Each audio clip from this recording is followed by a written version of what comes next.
minamahal yung sinasabi ko sa inyong magandang salpukan. Lalaki sa lalaki. Oops, hindi kasama dito si Baste. Pag-usapang lalaki sa lalaki.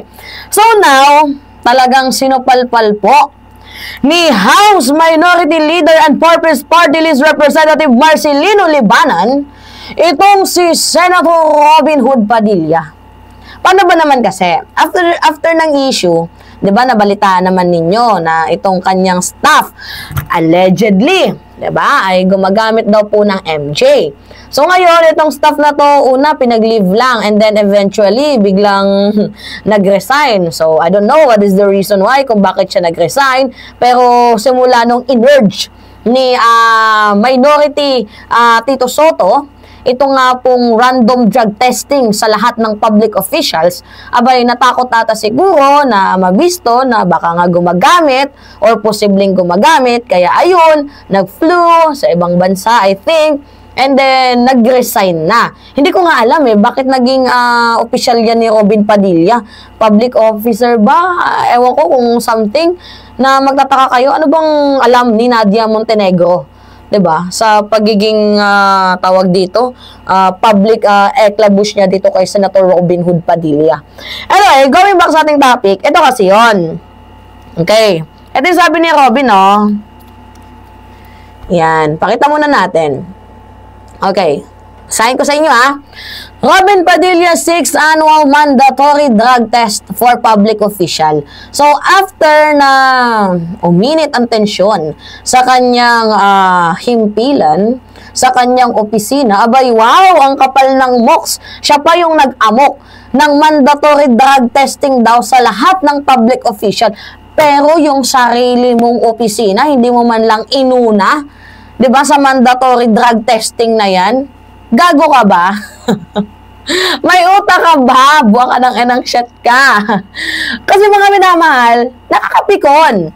Diba na magsasabi ka, hindi, dapat magkaroon tayo ng mandatory drug testing sa lahat ng public official. Bago mo sabihin yan, linisin mo muna yung sarili mong bakuran para nang hindi ka nai-issue sa mga ganitong mga bagay-bagay. Diba mga minamahal, kuha ninyo yung punto ko. Sabi ni Robin, Senator Robin Padilla filed a bill requiring elected and appointed officials, including the President of the Philippines, to undergo an annual mandatory drug testing. So, the actor turned politician, hoy, sino yung nagsulat nito? Eto, grabe grabe naman, parang inalipusta nyo naman dito si Robin Padilla. Hindi sa akin ang galing to, Yan tingnan nyo yan, The actor, saan ba yan? Yung mas malinaw. The actor turned to politician. Ang sama naman na nagsulat nito. Parang may galit kay Robin. So, the actor turned politician filed Senate Bill number 1200 on Monday, seeking to institutionalize annual mandatory drug testing for public official, as well as voluntary random drug testing for electoral candidates within 90 days before election day. Ngayon, mayroon pong isang nasa lower chamber ang nagsalita at pinutakte itong si Padilla as usual. Puputaktain talaga. Biruin nyo, magpa-file ka ng bill na 1200 mandatory drug testing for public official, yung sarili mo ng opisina, hindi mo pa nalilinis. At kahit nga din ikaw, hindi ka pa din nagpapadrug testing. Sino ngayon yung nagmumurang syungengot dito? Ngayon, ito. Sablay daw po ang timing. Ito yung pumatakti sa kanyo. Talaga nga namang mukha pa lang, matatakot ka na. Yan pinotakti si Padilla. Suntukan na lang kayo, Robin. Sabi dito ni sablay ang timing. Libanan tells Robin Padilla to clean own backyard before dragging presidency into a drug test spectacle. Sabi niya, kapal naman. Sa madaling sabi, yung maintindihan ng lahat, kahit 12 years old, kapal naman ng pagmumukha mo na sasabihin magpa-drug testing even yung president na yung sarili mo ang opisina, hindi mo pa malinis-linis. Nang joke trip ka ba? Diba? Sa madaling sabi. Basahin pa natin. House Minority Leader and 4-piece party list Representative Marcelino Libanan rejected the proposal of Senator Robin Padilla mandating the Senate and the other government officials to undergo annual drug test. Libanan noted that Padilla introduced the measure after one of his staff member was accused of using MJ inside the Senate building. Timing speaks volumes. Instead, sa madaling kung itatagalog natin yan mga minamahal, sabi lang naman dyan, mali yung pasok ng timing mo. Oo, sobrang mali. Sabi pa dito, mga minamahal, sa balita, punyeta, nawala. The timing speaks volume. Instead of cleaning up his own backyard, somebody is trying to deflect attention by dragging of the office of the president into a spectacle. Sa madaling sabi, ka-perfect ba ng timing mo, oy? Para malinis yung... Kasi ganito, parang backhand job yung ginawa ni Robin. Dahil magulo yung kanyang opisina na i-issue.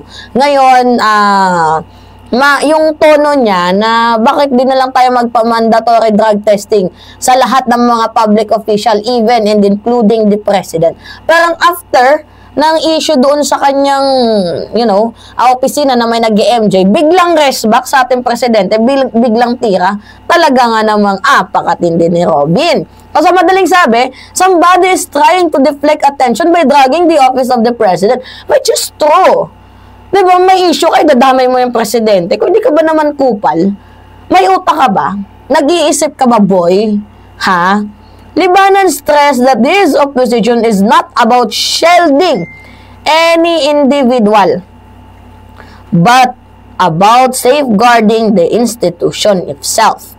Yan yung sabi, mga minamahal ni Libanan. So, binigyan din niya, mga minamahal, na, syempre, yung pagtutol niya mismo ay hindi para protektahan ng kung sino mang individual, kundi, diba, para mismo sa pangalan ng ating institusyon. Kasi, diba, napaka-perfect naman ng timing ni Robin Padilla na sa halip ayusin ang sarili niyang bakuran, abay, tangkang mayroong paglilihis, diba, parang attention seeker. Itong si Robin Padilla, 'di ba? Mga minamahal, tapos sinama pa ang ating presidente. Inisyu niya pa.